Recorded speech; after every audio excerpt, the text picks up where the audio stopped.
ایک دوسرے کو عزت دو، برداشت کرو۔ میرے نبی نے فرمایا بہترین مسلمان وہ ہے جو بیوی سے اچھا سلوک کرتا ہو، اور بیوی سے فرمایا میری شریعت میں سجدہ ہوتا تو بیوی سے کہتا خامند کو سجدہ کر۔ بہترین صدقہ اولاد کی تربیت ہے۔ پورا گھر میرے نبی نے نقشہ، ہر ایک کی قیمت بتائی۔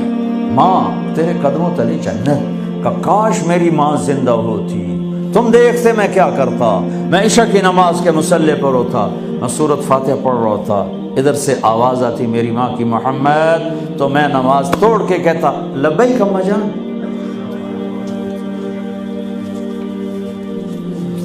باپ کا تیرے جنت کا دروازہ ہے، باپ تیری جنت کا دروازہ ہے، کھولنا توڑنا نہیں، کھولنا توڑنا نہیں،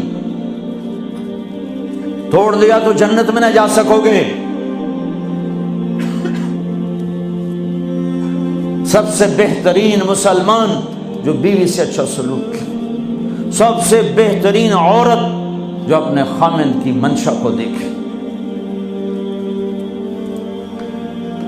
پھر آپ نے ایک عجب بات فرمائی جو معاشرے میں بہت بوجھ بنتا ہے جس کا، ہاں بھائی تمہیں ایسا صدقہ بتاؤں جس سے بڑھ کے کوئی صدقہ نہیں، تمہیں ایسا صدقہ بتاؤں جس سے بڑھ کے کوئی صدقہ نہیں۔ انہوں نے کہا جی کیا؟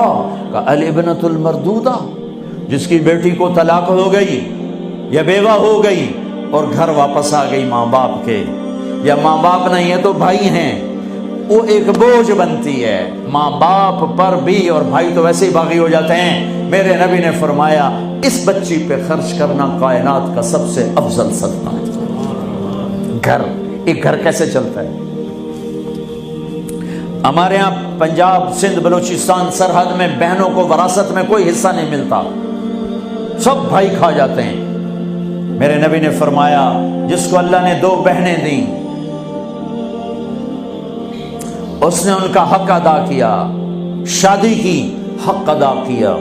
ماں باپ کی وراثت میں سے ہوتا ہے، اگر میں نے کوئی خود کمایا ہے اس میں بہنوں کا حق نہیں، ماں باپ سے اگر 1 روپیہ بھی آیا ہے تقسیم کیا جائے گا۔ جس نے بہنوں کا حق ادا کیا، شادی کی حق ادا کیا، اس پہ جنت واجب ہو گئی۔ جس کو اللہ نے 3 بیٹیاں دی، اس نے ان کی ڈولی اٹھائی، وہ جنت میں میرے ساتھ یوں ہوگا۔ ایک بولے اگر 2 ہوں، کہ جس نے 2 بیٹیوں کی شادی کی وہ بھی ایسے ہوگا۔ اللہ بھلا کرے۔ ایک صحابی کا کہ جس کی 1 ہو، کہ جس کی 1 ہے، اگر اس نے اس کو عزت سے رخصت کیا تو وہ بھی میرے ساتھ ایسے ہی ہوگا۔ پھر کئی بچیوں کو طلاق پڑی ہے کہ اس کو بیٹا نہیں ہوتا۔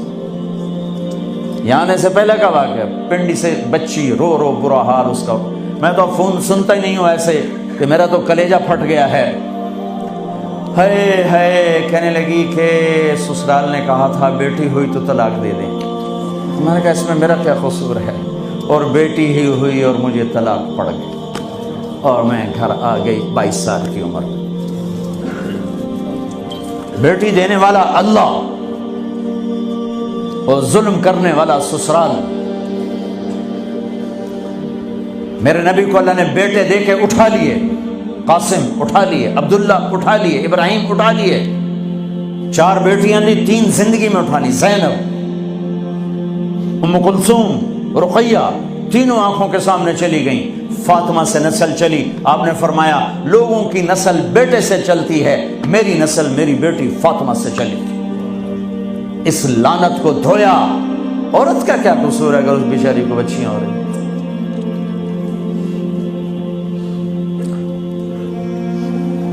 جس نے اپنی بہنوں کو حق ادا کیا، جس نے بیٹیوں کو ڈولے میں بٹھایا، ان کا حق ادا کیا، کہ جنت میں یوں ہو جائے گا۔ بہنوں کو دینا اتنا ضروری ہے، حرام ہو جاتی ہے روٹی۔ میں نے مولانا جمشید صاحب میرے استاد ہیں، میں نے ان سے تفسیر پڑھی۔ میں ایک دن شہد کی بوتل لے کر گیا، پرانی بات ہے 76-77۔ میں نے کہا حضرت یہ ہدیہ ہے۔ فرمایا کہاں سے لائے ہو؟ کہ میرے اپنے باپ ہے۔ فرمایا تیرے باپ نے اپنی بہنوں کو، تیرے باپ نے اپنی بہن یعنی میری پھوپھیوں کو، تیرے باپ نے اپنی بہنوں کو زمین میں سے حصہ دیا تھا؟ یہ سوال کیوں کیا؟ 10 روپے کی شہد کی بوتل تھی اس وقت، کہ اگر دیا تھا تو یہ میں لے لوں گا، اگر نہیں دیا تو پھر یہ حرام ہے، میں نہیں لوں گا، یہ مطلب تھا۔